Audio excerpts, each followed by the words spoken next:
At 94 years old, most people would be sitting back, resting, waiting for life to slow down. But not Emmy. While most of society has conditioned us to believe that retirement is the end of the line, Emmy is living proof that the real magic of life happens when you refuse to stop. When you push past the lies the system tells us about age, about retirement, and about what it means to live a fulfilling life. Emmy's hands, those very hands that should be frail by now, dance with purpose. Every day, she's at her loom, weaving vibrant textiles under the sun of Ogimi, a small village in Okinawa. And here's the question we should all be asking. Why did she refuse to stop? Why didn't she just give in to the comforting lie that tells us to rest and slow down when we reach a certain age? Emmy's story isn't just about a woman who makes beautiful cloth. It's about defying the entire narrative of aging that has been sold to us.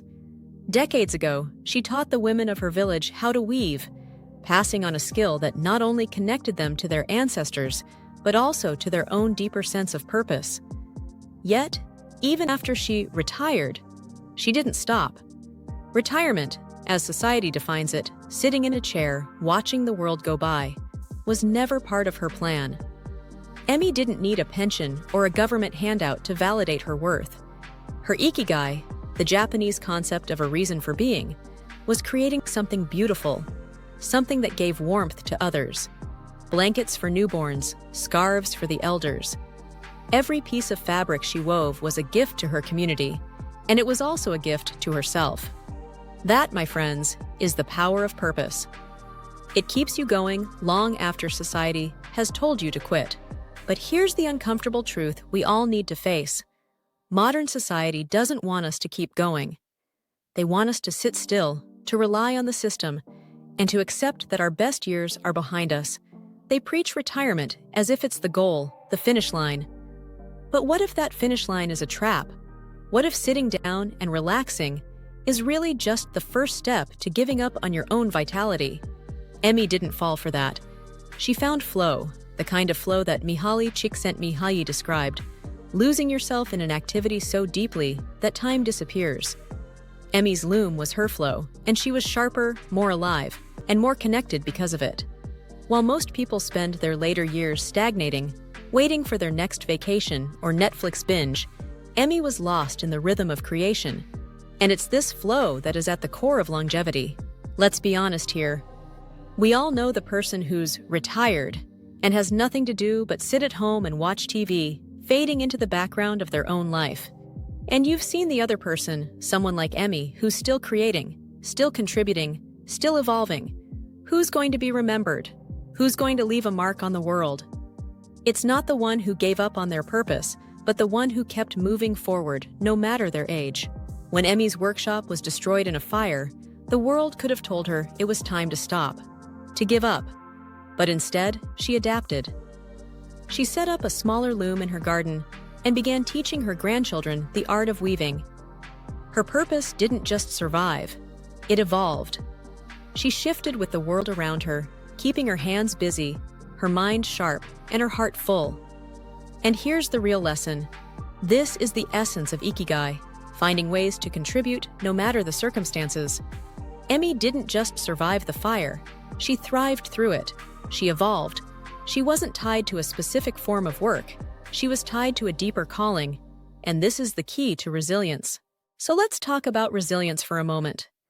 We've all been told that it's about bouncing back from hardship, right? But resilience isn't just about bouncing back. It's about evolving, adapting, and staying engaged with life. When Emmy said, "My hands weave life," she wasn't just talking about thread. She was talking about the very fabric of her existence. Her purpose, her passion, and her will to stay active were what kept her vibrant. She didn't need a retirement plan because her plan was life itself. Her plan was living, and living with purpose. Now, I know what some of you are thinking. That's easy for her to say. She lives in Okinawa, a place where people seem to live forever. What does this have to do with me?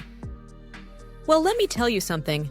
Okinawa has a long history of producing centenarians, yes, but it's not magic. It's the mindset. It's the refusal to give in to age.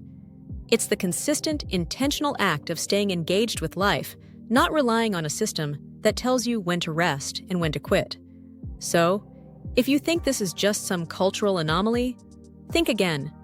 This can be your life too. If you choose to find your ikigai, if you choose to keep evolving, if you choose to flow with life's rhythm rather than resisting it, you'll find yourself not just surviving, but thriving. So here's the challenge for you. Are you going to keep buying into the system's lie that retirement is the goal? Or are you going to do what Emmy did and create something that keeps you alive, vibrant, and engaged, no matter your age? It's time to find your purpose, your ikigai. It's time to find something that makes you come alive every single day. Forget what the world tells you. Your best years are not behind you. They are ahead of you if you dare to keep moving, if you dare to find your flow. So, are you ready to reject the system's plan for you? Are you ready to find your ikigai and live fully, just like Emmy? The choice is yours. Start today.